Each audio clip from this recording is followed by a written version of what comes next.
Hi. Ivy Watts, welcome to the Further Forward podcast. Thanks, Ashley, for having me. I'm so excited to be here. I'm so excited to have you. I'm open to the process with this one, so I'm excited for that, just to see what comes up. Yeah, absolutely. I mean, when we were at the coffee shop, 2 hours went by just chatting. So It's like, oh my God, I'm still talking. We're still here. It's the best case scenario, honestly. it is. So I always start every podcast the same way.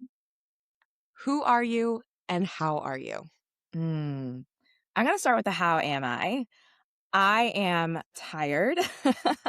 I have a 4-year-old who has been sick this past week, and so definitely have been exhausted. And, when I get into the who am I, I've been making shifts in my business. And I think with shifts come some overthinking and some, thoughts about where you're heading, but also groundedness and like the sureness. And so I think I'm just allowing myself to hold both. So I'm in a space right now where I'm like feeling good about where I'm going, but also nervous and, that the anxiety that comes up. So that's how I am today. And I'm all about like being real with where I'm at and being vulnerable about that.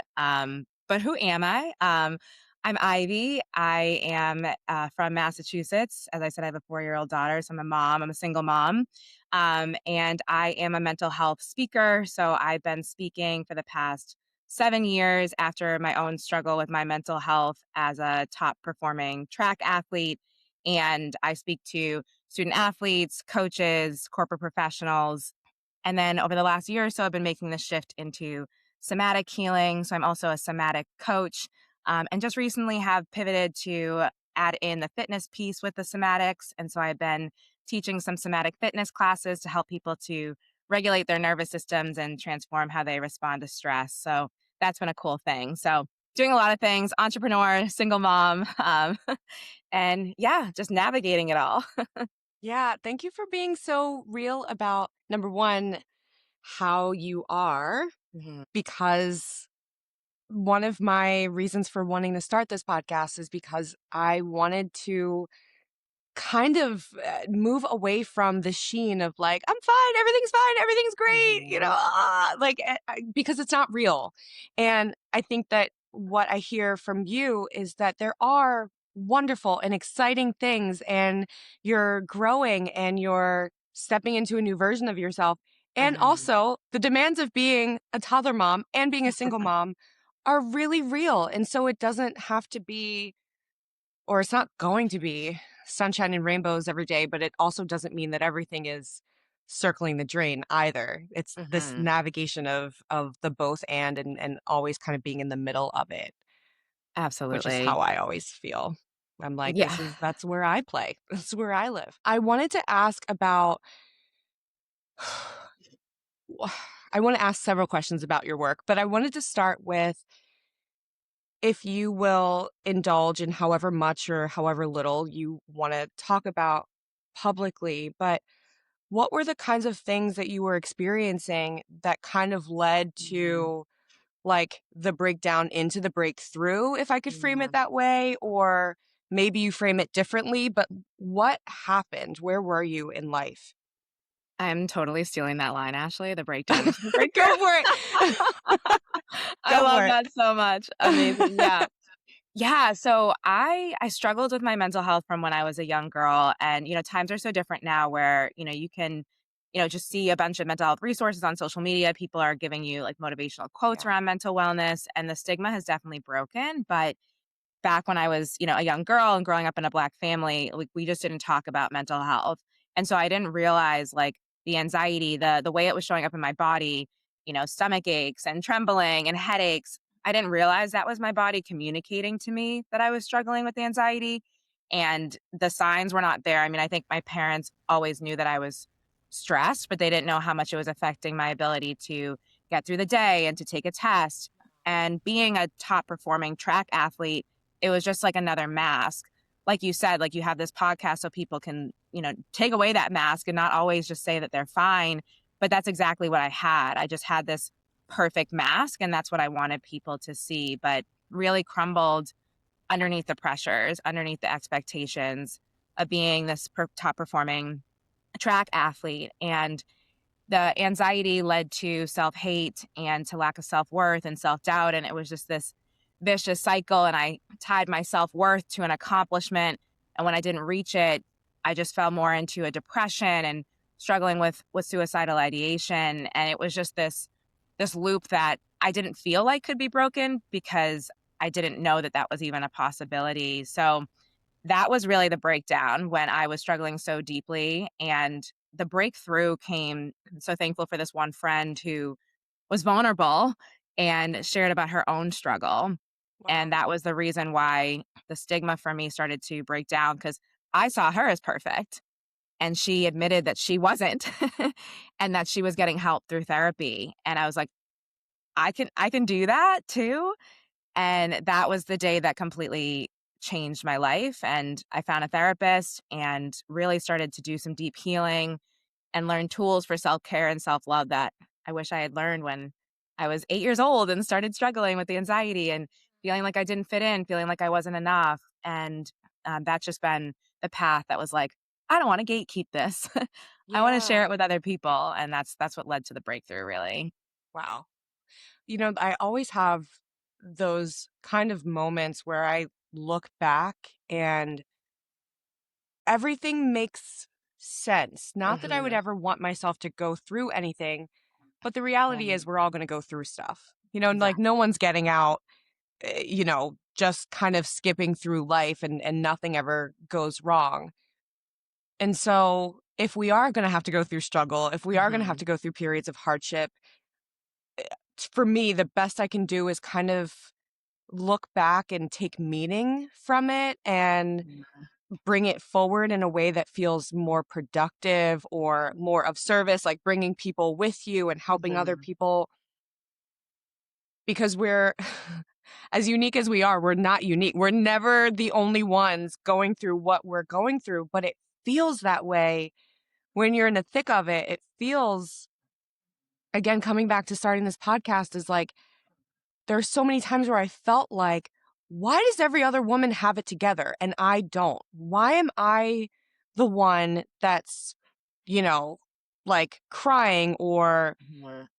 whatever, I'm angry or whatever, and everybody else seems to be perfectly fine. And it was like, oh no, they're just not talking about it, or Yeah. they're Mhm. maybe just not as comfortable being vulnerable or open or whatever, but it doesn't mean that they're not struggling. Yeah. I think that most people feel that way, and I know I definitely felt that way too, right? Yeah. It's like nobody else is going through something, nobody else will understand. I'm gonna be Mm-hmm. a burden, I'm gonna Yes, be seen as that. weak, Yep. so it's just easier to keep everything on the inside, and I think when we do that, I don't think I know because I experienced this, it just makes your struggles get worse, and so Yes. it is so much of, like, creating the spaces like you're doing right now of allowing people to know that it is okay to be not okay, but that you don't have to stay there, right? And so I Yes. think so much of this work is like allowing people to feel seen in all of Mhm, them. And mhm. like it's our conditioning, it's society, it's the stigma, it's our cultures, right? That tell us to just push everything down. And so that's why you think you are the only one. When I look back to my time in college, like I absolutely had teammates who were struggling, but they looked perfect because that's what they were conditioned to do, just like me. And so it takes time to find that voice, but so much of what I do is working with like as young as I possibly can, even my 4-year-old, like to help them to find their voice earlier on in ways that, I wish I could have had. And so I think that's like such a beautiful shift that everyone's starting to do and being more vulnerable and open and letting people know like you are not alone and you can take steps to do something about the struggle you're in. Totally, totally. That it makes me think several things. I mean, one, I'm thinking about immediately both of us being Black women, the Mhm. idea of kind of two sides of one, there's a patriarchy in and of itself kind of influencing Yeah. how we show emotion or not, what that Mhm. looks like, being afraid to be vulnerable or cry or admit that you don't have it all together. But then also being Black and just like our ancestry as like globally, and not every Black person, African person was Mhm. enslaved, but it colors a lot of who we are. And there's also that idea that many of our ancestors were also not allowed to be vulnerable, also had to suck it up through Mhm. death and through any other kind of hardship or oppression or discrimination. Like they just had to suck it up and keep moving. And so then you have women like us who are like, okay, we're going to do something different. Yeah. But it's really hard to Mhm. pivot in this generational container of Mhm. don't do that. Don't be too big, don't be too loud, don't be too vulnerable. And it's a weird thing to navigate, especially as mothers. Yeah. Yeah, absolutely. So I think the thing with with generational trauma is it lives in us, right? And it does dictate so much of like how we move through life. And I think the generational trauma does dictate so much, but also there's such beauty in it that we can go first and that we can change the narrative for all the future generations to come. And like Mhm. so much of the somatic work is meeting your inner child and allowing the inner version of you to express themselves in the way that they couldn't in that moment. So our ancestors or even our parents, right? They're living off of their own conditioning from Yes. their parents and their grandparents, and so it's passed on to us. And so we learn from what we're seeing and what we're told.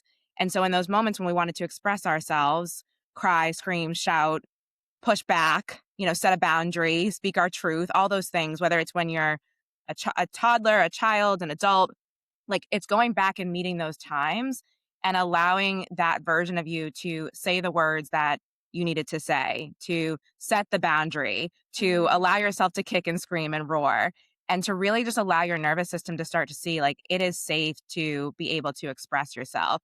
And there's a lot of, like, unlearning and relearning that happens in that space. And then I think it gives your body more of that safety to continue to do that as you move forward because it Mhm. is hard. It isn't easy, but I think there's a difference of just, like, saying, like, "I'm going to do different than my ancestors," and actually, like, creating the safety in your body to know, like, you can do that. Right. And so that's the difference, but there's just so much beauty in knowing that it is possible. Like, you Yeah. can change the story, and you can go first and heal for those past generations that couldn't, and then for all the generations that you get to see and won't even get to see, but will know that you made an impact because you made different choices. 100%. Yeah. Yeah. I love that. I love that you called out that that is beautiful Mhm. because sometimes it feels heavy to know that it's a responsibility. Mhm. It's a responsibility to be different, and it comes with its own stuff. Mhm. Even in sometimes talking with my own mom and the friction of wanting to do things differently, but also not it's not about demonizing the choices that she made, whether I Mhm. agree with them or not. It's like you did what you needed to do and what you could do based on what you knew and what you had Mhm. lived.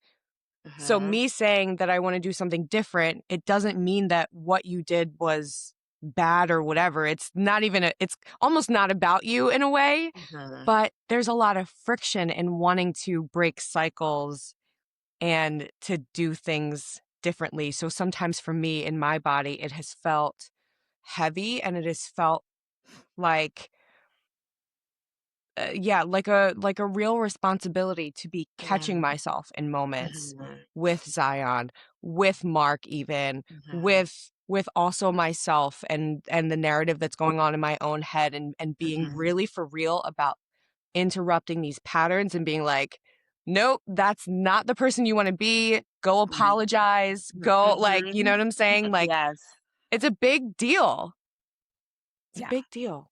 It is a big deal. I mean, and I think that you just said something so beautiful about the grace that you're giving to your mom of like, you did the best that you could with the tools that you had. And like, so are you. And the ability Yeah. to recognize, interrupt the pattern and apologize is Yeah. something that is not something that like ancestors would have done. Right. So No, that in girl, itself is no. breaking.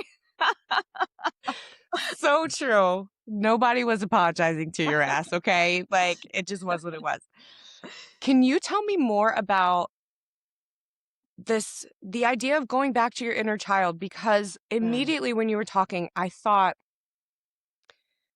okay, so I could do this work and I could give little Ashley space to mm, say what she wanted to say or be who she wanted to mhm, be. But then I might turn around and the real world still mhm. has its own cultural and social Yep. constraints. And so, Mhm. like, that in itself is also friction. Maybe the theme of this episode is like friction somehow, because I keep saying it. But Yeah. so, how do I work through both honoring that person, that little girl, while also the world is what it is, and I still have to Mhm, operate within mhm. these systems that are here. Yeah. The first piece that I wanna say kind of more on a higher level, then I'll go more granular, Mhm. is that part of healing your nervous system, regulating your nervous system, is increasing your capacity to be able to hold both. So both can be true, like, you're healing your inner child and the real world still exists, and there's still those pressures, and there's still those fears that you have. Right. And when you increase your capacity to hold both, you are allowing yourself to be held in those challenges versus, like, spiraling and going out of control, and I think it's so much of what you said too is like noticing that you are spiraling. So with the somatic work and when you're connecting with your inner child, it's in a safe space, right? So you feel the safety of the space around you, whether it's in your home, feeling your feet on the ground and letting the earth hold you and connecting back with not necessarily always the story itself, but the sensation of what happened. So I think a lot of times we get caught up in the story, and that's where the overthinking brain comes in. And so, can you feel where it lives in the time that maybe someone crossed your boundaries or when you couldn't speak your truth? And so, maybe that's your heart beating faster. Maybe there's a lot of tension and tightness in your shoulders. Maybe you feel sadness behind your eyes. And it's allowing yourself to sit with that sensation and asking it how it wants to be seen, heard, loved, released. And so when you're connecting back with that memory of that younger child, maybe it's that it just needs a hug and you can actively give yourself a hug. Maybe it's that the inner child needed to say certain words and you say those words. Or there's been times that I've just like needed to roar at my parents. There's no words. It's just I need to Mhm. yell like I wanted to throw a tantrum as a child and I was sent to my room and I needed to speak up and say something, but I didn't have the words. So I just need to roar. And it's Yeah. it's just allowing that stress cycle, that trauma cycle to be completed. And so what that does is it lets it be released so that that scenario has less power over you. That's emotion, the sensation in your body has less power over you. And you start to see that these sensations, these emotions are just part of you. They don't have to dictate how you move through life. And when you just allow yourself to sit with them and be with them again in a safe space, you allow them to start to shift and move. Instead of when we don't, they just get bigger and they turn into us reacting versus responding. And so what you say about the real world, the whole process that I just went through, one of the biggest pieces is coming into a space of grounding or openness or power, as I really like to come into, is finding where that power lives after that release, after you've given yourself what you needed. And so for me, so much of my power when I'm feeling in the moments of in my head or starting to feel like I'm questioning my ability to do something and I can feel my body wanting to get really small, I let that happen, but then it's coming also back into your power. So for me, my power lives across my chest. So in Mhm. those moments when you're out there in the real world and you're starting to feel your inner child come up and it's being triggered, can you allow yourself just to feel your feet on the ground and come back into your power? Mhm. Because when you do the process in a safe space consistently, it allows it to be easier for you to tap back into your power. And when you're acting from a space of power, again, feeling into the sensation, it's going to allow you to respond in a more grounded way, respond in a way that allows you to speak up. It doesn't mean the fear won't be there, doesn't mean the expectations won't be there, but then you can learn to hold both. And Right. you can say, I can feel the fear in my chest, but I can also feel the openness in my heart, or whatever it is. And then you can hold both. And it just allows you to be able to respond better, to hold yourself better through it, and really to be able to come back to yourself versus always like grabbing for something else. Yeah. Yeah. That makes so much sense. Thank you for kind of taking me through that journey of it, it kind of makes me think, whenever whenever I'm facilitating, particularly a workshop, particularly in the corporate space, because Mhm. corporate people, I love you so much, but you tend to be full of shit sometimes in terms of like, I don't have time for this. Yep. I'm too busy. But like, we're all busy. We're all doing a million things. We don't all have the same 24 hours in a day. And also, nothing changes if nothing changes. Mhm. No one can do any of this for you. I don't care if we're talking about somatics. I don't care if we're talking about something as basic as exercise, food, sleep, fucking anything. No one's coming to save you. Your choices are you could start and you Mhm. can let it be messy, Mhm. shitty, Mhm. whatever, and see where the journey goes, or you could not do it. And you already know how that story plays out over and over again. Yeah. Yeah. That's Word where I'm up. at. Seriously. I mean, both journeys are uncomfortable. It's like pick your hard. Yes, pick Pick your your hard. heart. That's the name of the episode, everybody. Maybe it won't be. I don't know, but it sounds really good. Pick Yeah, your it does. heart. Yeah. Pick your hard. It's like if you choose to just ignore and suppress like you've been taught, like you said, you already know where that's going to go. It's never You're good. just going to be completely reactive. You're going to be dreading the day, going through the motions, burnt out, disconnected from yourself, probably hate the relationships that you're in, attracting toxic partners, like all of that. And I've been in that space, I've Mm-hmm. been in that space when Mm-hmm. I was struggling so deeply, attracting toxic partner after toxic partner. And at some point you have to realize, is this the uncomfortable that I want to be in? Is this the Yeah. pain and the Yeah. heartbreak that I want to be in? Or do I want to do the uncomfortable, messy work of healing so that I can actually call in the life that I want? So I can actually be more present, more connected to myself, have more joy. And I think that's so much of this like unwiring and the rewiring of the conditioning is allowing yourself to see that you can be in your power. You can be in your joy. You can have more love for yourself. You can attract in healthier partners, but you have to do the work to get there. And I Yeah. think a lot of people don't want to do that work because you meet a lot of parts of you. And I have in my somatic work myself met a lot of parts of me that I didn't want to meet, that I hadn't met in years, that I had suppressed. But by meeting them and like letting them be fully felt through, there was so many breakthroughs. There was so many new neural pathways that were created. And it's really allowed me to attract in more of what I desire, the first healthy partner I've ever experienced, right?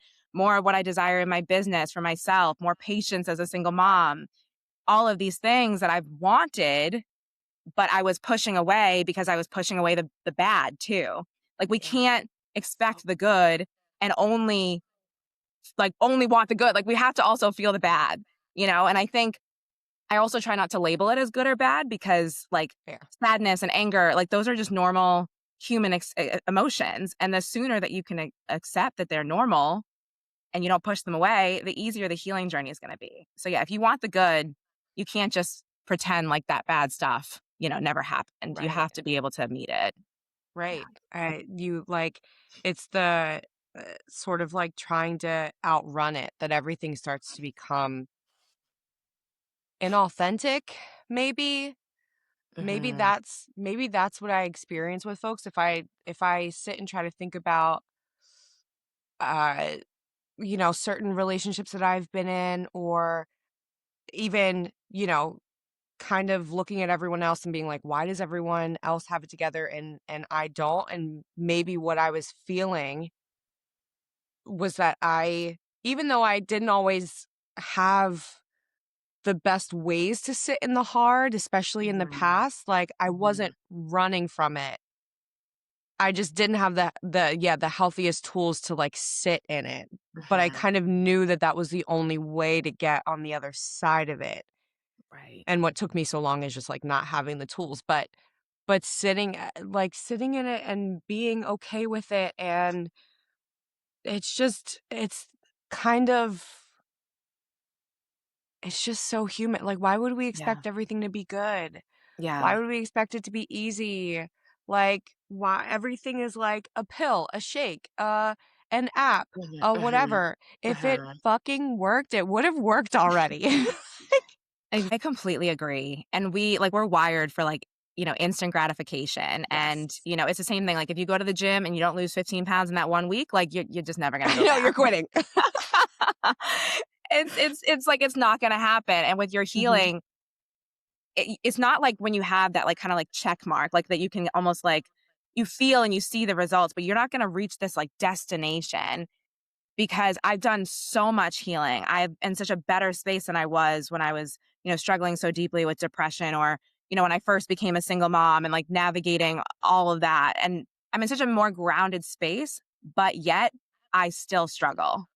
And I think it is so important for us to remember that, like, as you heal, it doesn't mean that you will always be joyful, that life will always be simple and easeful, but that it means that you can just hold yourself better through it. You allow yourself to sit in those hard feelings, you allow them to move through you, and then you assess what you need and you give yourself what you need. And so it's like this constant meeting of where you're at. And I think when you learn the nervous system regulation tools, when you learn the mental wellness tools, it's not a checkbox. It's the constant implementing it into your life. Yes. And I love what you said about the corporate folks because I work with corporate all the time, and that's like the biggest thing is I don't have time. How am I going to Mhm. take care of myself? Right. And I love to challenge that because you have so many moments in your day that you're mindless, whether it's when you're washing the dishes, driving to work, walking to your car at the end of the day, like you're mindless. You're on your phone, you're disconnected, and making them more mindful. Like even when you're doing the dishes, can you just feel the water running onto your hands or your hands in the gloves or your hand on the sponge? Like when you're brushing your teeth, can you say some affirmations to yourself in your head? Like, can you make them more mindful and powerful? And I talk about this so much in my talks because there's just so many ways to use what you already have, and we're, like, waiting for, the full day spa and the vacation, and it's just those are great, don't get me wrong, So great. but it's not in the moment you have time, you do. You do. You totally do. And also there's I say this to my husband all the time. I'm like, let's let's not also forget the idea that I mean everything is a part of an ecosystem and respect for everybody and what they do. But you're also giving so much of your life, your time, your energy, making someone else rich. Mhm. At the end of the day, it's for most people, the biggest stretch of your life is making someone else money. So are you really going to look me in the eye and tell me that you are going to allow yourself to have nothing left for Yeah. anything other than making someone else rich, Mhm. making someone else Mhm. look good? No, Mhm. it's just, it doesn't make sense to me. And I just I will call bullshit every time. I know it's not easy. It's hard. I know we all want bigger chunks of time than, Mhm. I know that you don't want to do a 15-minute workout. I know you don't. I know you would love to be in there for the full hour or whatever. But if 15 is all you have, then that's what you got to do. Yep. And things will start Mhm. to shift, or Mhm. you'll shift things or whatever, but sometimes it might be those 5 minutes. It might be just washing the dishes, and you're going to have to be okay working with what you've got until it gets better. Absolutely, and I think those mindful moments, those little tiny breaks, they add up over They time, and they might do. not feel, like, significant in that moment, but I always say, like, the more that you do anything, like, your body starts to expect it. It's like your Mhm. morning coffee or you're eating breakfast or you watch just a certain show before you go to bed. You're Yeah. expecting that, like, this is my Yeah. routine. So if you start to create those moments consistently, then your body's like, "Oh, washing the dishes. Oh, walking to my car, gonna feel my feet on the ground today versus checking my phone."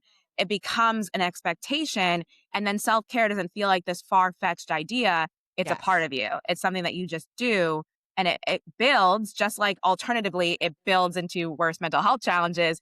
It builds into more groundedness, aliveness, joy, power, Yeah. self-trust, all of those things. Yes. Yes. Yes. Are you people listening? Just like, oh, you can do it. We can all do it. We can all do it. And we can talk about it because Ivy and I are both like living in and have lived just different versions of the same story. And we Yeah. all kind of do in a way. We do. So we're not like talking at you. We're yelling because we love you and we know that you can do better. We can all be doing better.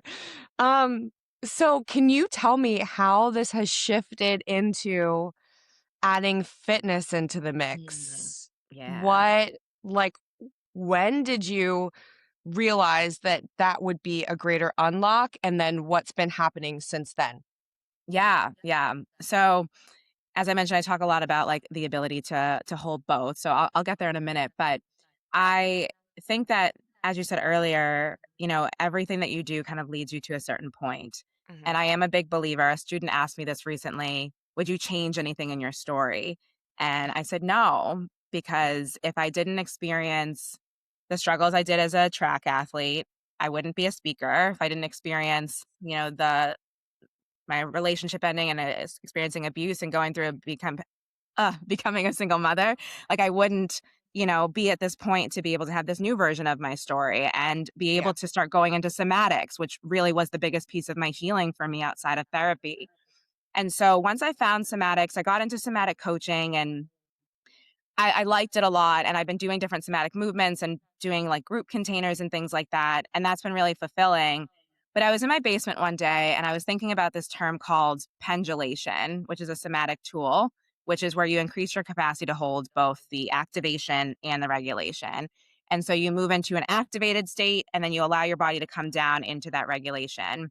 And so I was like, how cool would this be if it could be in fitness? Because when you're working out, your heart rate increases, you're Mhm. breathing heavier, and it's very similar to when you're in a fight with your partner, when you're sending that tough email before you're about to give a presentation to your boss or whatever it is.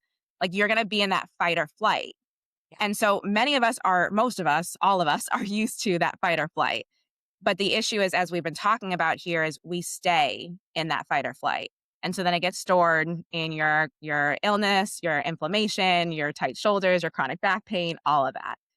Yeah. And so I was like, okay, if we go into activation and then come down and allow it to release through somatic movement, which is a natural way to release that tension in your body, we're literally teaching your nervous system a new response. We're teaching it that I can hold the activation, I can hold the stress without losing myself. So when you're in that activation, you're really feeling your feet on the ground, you're feeling your hands on that dumbbell, and then you're coming into the somatic movement right after to help to release that activation that you just created. And so it's really helping to transform the way that you respond to stress in your daily life. So I started doing it on my own, and I was like, this is just so healing, and I'm loving the combination of the two. And I was like, Yeah. what would it look like if I just, hosted a class and did an event? And it just has been, mind blowing, how well received it's been and how many people have really ran at the idea, over the last month, and, with the events selling out and things like that. So I'm just really grateful for people leaning in and doing something different. And it's been beautiful to be in this space with women who are wanting to try a different way Yeah. that they haven't before. And I think a lot of times in the fitness world, we hear, and this is what I heard too as an athlete, right? And this is why everything led me to this point, is to push past the pain, right? Ignore your body's feelings, mind over matter. You just keep pushing, keep pushing, keep pushing. And whether you're an athlete or not, most of us have heard those messages. We live in a hustle culture. And so being able to allow them to create a different way to work out and move their bodies, to really allow them to feel like I can do hard things without losing myself. And a lot of what I say in class is, like, you can modify versus overriding. Because when we allow ourselves to modify and listen to ourselves, again, those sensations, right? Noticing not just that your heart rate is rising, but are you feeling any tightness anywhere? Are you feeling any discomfort? Are you feeling like you're really getting into an anxious mode? Can you allow yourself to listen to yourself here and take a step back? Because if you do that in this safe space in class, you'll start to listen to yourself out in daily life. Right. And then you can step into your power and maybe take a step back, or maybe lead from a more authentic space. So Yeah. yeah, that's been the compilation of it all. And yeah, it's really exciting to see, as someone said, this revolutionary way to work out. So Yeah, that is really exciting and so different. Usually folks have to go to different places to get different things. Like this has been Mhm. something that I've been very mindful of in what I've created as well because I mean, and you can't expect one space or one container to be able to hold everything. It's not that, Right. right? Because I also Right. believe in instructors and practitioners working within their scope of practice. And a lot of Absolutely. wellness people are like straight grifters and will just take the money. Right. Um, but to be able to combine things that aren't always seen together, Mhm. I just think it's just incredibly smart for the client. And one, because it feels good, but two, because it also gets their brain into this space of like, these actually do go together. And so to have that, I think is really, really special Yeah. and needed. So that's Yeah. really cool. Thanks. Yeah, I'm excited about it. Yeah, as you should be, as you should be. I want to ask, how has you haven't been doing it terribly long, but how has it changed you? Yeah, I think it's been such a healing aspect for me as well. There's, as I mentioned, right, these inner child parts of us are always going to come up, and so much of my need for perfectionism, or Yeah. my need to get it all right and the expectations from others comes from my college track days. Yeah. And it's rooted in, like, deeper than that, but, like, a lot of it comes back into the college track days, and I think it's been so healing for that part of me that needed a different message, that needed to be seen, and that needed to be loved on and seen as more than just a track athlete, and to know Yeah. that it was okay to be imperfect, and I could be myself, and I could speak up. And it's been so healing for that part of me. And I actually did a breathwork session recently where, I just invited in all the younger versions of me into that room with me as I'm teaching. And just to feel like the awe and the admiration of, like, oh, we're doing that. Like, all of this struggle was worth it for us to be able to do this now. Like, I would have never imagined I'd be in front of people, shaking and making noises and releasing. And we get to do that. It's almost like this, I get to do this now. And all of these past versions of me get to feel the same pride that I get to feel for myself as well. And so I feel like we don't do that enough either. Like, we don't celebrate ourselves enough because we think it's, Not nearly enough. something that's shameful or, boastful or whatever. But Yeah. it's such a powerful thing to do, because when you're in your celebration, when you feel that pride, when you have that love for yourself, like, life is going to keep reflecting that back to you. And it just really is like such a transformative way to move through life. So yeah, Yeah. it's been really healing for those past versions of me. And I think just to have an idea and to act on it has been, like, really powerful for where I'm at right now. So yeah. Amazing. Amazing. Amazing. What did you want to be when you were a little girl? Like, what did you originally see for yourself? Well, I used to write songs in a notebook, so I thought I was gonna be a singer. No That was like way. no, I was so bad, but it was like, a pipe Oh dream at my like God. 6 years old. But Yeah. Oh my um gosh. but no, I honestly, I didn't really know what I wanted to do until, like, closer to college. I thought I wanted to be in, like, the forensic psychology, criminal justice space. Oh, Realized that interesting. was a quick no. Um, After one semester, I was like, "Get me out of here." Yeah. Then interestingly enough, I dropped down to just, like, general psych, Okay. but because I was so dissociated from myself, it was like, what I'm learning doesn't apply. Like, Mm, other people struggle, but not me. yeah. Yeah. Um, and then I went to grad school, and I was really passionate about, like, working with the homeless community and creating, um, programs for them to help them to have more nutritious foods and to help to combat obesity. So I had, like, this entrepreneurship mindset starting to build, and then I didn't do any of those things. So, yeah, I was just like, it's okay to change your mind. But yeah, Yeah. I definitely did not think I would be doing anything like what I'm doing today. Oh my gosh. How did you then make the leap from programming for homeless folks into speaking? Yeah, so once I got help for myself and I wanted to change the narrative, I got into blogging, and Okay. that was great. But it was like my mom and my close friends reading it, and I was like, "This Yeah. is Yeah. great, but I, like, want to make more of an impact." And yeah, I never thought I'd be speaking ever. My mom, like, made me take a public speaking class in college, and I was like, "I'll never need this." And she was right that I did need it. No, I love it. But yeah, I just, like, reached out to some of my, athletic director contacts that I had and coaches contacts, and just Okay. asked to, like, spend some time with their athletes and talk to them about my journey. And give them some words of wisdom. Hmm. And I was like, "Oh, this is actually kind of fun. I feel passionate about this." And it Right. just continued to build and build from there. And yeah, now I'm 8 years into it. So So never cool. looked back. So, so cool. I love that. It was just meant to be. It was meant Yeah. to be. Oh my goodness. So, in order to be where you are right now, because you're on the precipice of something completely different, Hmm. like what are you having to let go of? Mm. Yeah. I think I am constantly letting go of the need to like have it all figured out Yeah. and being in more of like a trusting mode that everything works out exactly how it should. I think similar to when I started my speaking business and when I left my corporate career to start my speaking business full time and people looked at me sideways, I just had a lot of trust. And I think I'm leaning into that right now as well.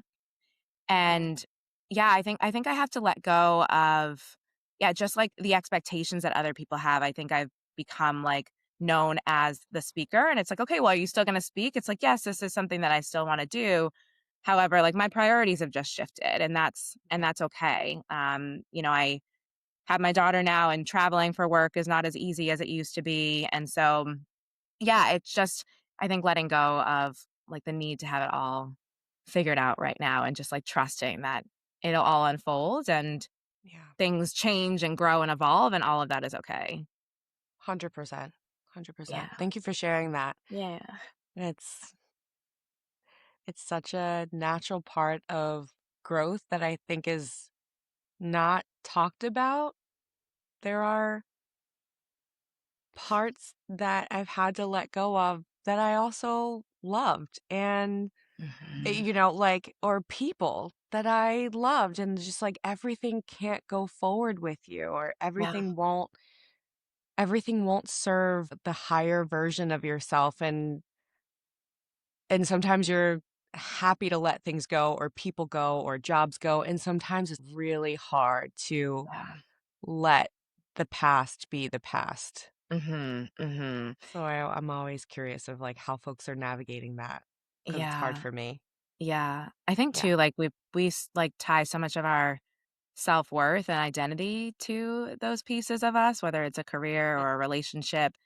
And so Yeah. when you let go, it's a breakup, right? And so, but I think deeper than that, it can hurt the ego, right? It And so I think it's like, well, now I'm a failure, I'm not good enough, or what's wrong with me, kind of thing. Like, Yeah. why couldn't I just push past it and keep going? And what I always like to separate is like you as the person versus what you do. Mhm. And so no matter what you do or don't do, what you accomplish, what things you pivot from, lessons you learn, what mistakes you make, like you are still worthy as a person. And so as you said, like you're going to keep growing and your worth continues to grow with you. And sometimes things have to change. And so I think it's about like coming back and holding yourself in that Yeah. self-worth, holding Yeah. yourself in the discomfort of like, yeah, this is really painful that I had to make this change. Yeah. But, like, I still wanna love on myself because I still deserve that because I'm worthy of it. So it's, like, Right. really separating what you do from the worth that you inherently have. Amen to that. Is there some quote or piece of advice that you live by that you would share with us? I think for me, it always comes back to, the affirmation around, like, everything always works out for me and just Mm, giving myself love. So I say a lot of affirmations around, like, I love myself, my work matters, I matter. And I think it's about, like, to the women, and all past versions of me, really giving yourself and I know this is something we hear all the time, but really giving yourself grace and really having that patience with yourself. And, one of the biggest things is when I say like loving yourself and holding yourself through, I think there's just such a simple tool of like just really wrapping yourself in a hug and like letting yourself feel that love because I think one of the biggest messages is like we often wait for someone else to fix us and we're waiting for validation. We're waiting for the sign, we're waiting for things to click, for everything to come together. yeah. And like, instead of always just waiting for something else, can you just give to yourself? And so, like, giving yourself that hug, I know for some it might feel silly, but like your body actually doesn't know that you're hugging yourself. It just feels that containment, that comfort, that safety. And that's what your nervous system, your body needs when you're feeling really anxious, when you're feeling like you're not enough, when you're doubting yourself, when you're in a mode of self-hate. Like, can you interrupt that and give yourself a hug? And, like, even really, like, going deep in it and, like, squeezing your arms and, like, just allowing it to be this, like, loving presence that you get to give yourself. Mhm. So yeah, permission to feel deeply, permission to love yourself deeply through those challenges, and permission to know, like, you are not alone and that everything works out for you even if it goes different than you planned. Everything works out for you, and if you're struggling, you can meet that sensation that's in you, and you can get the help that you need for it. There are so many resources that are available, and you're not alone. So, that's what I consistently tell myself. Love it. Thank you. Thank you.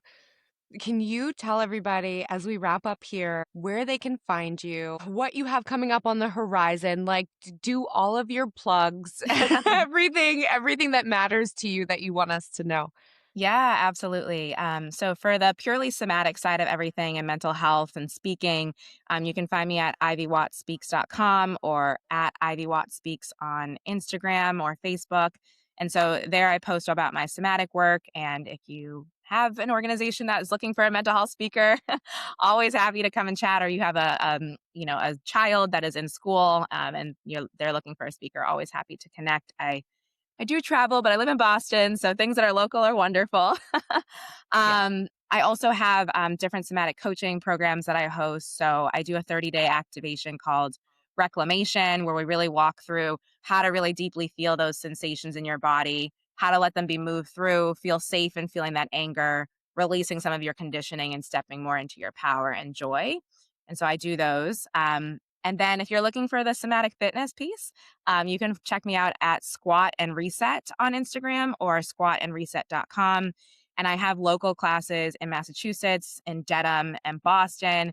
And then also, I have some virtual classes as well. So if you'd like to check that out or see what it's all about, you can check out the Instagram and see some videos and things like that.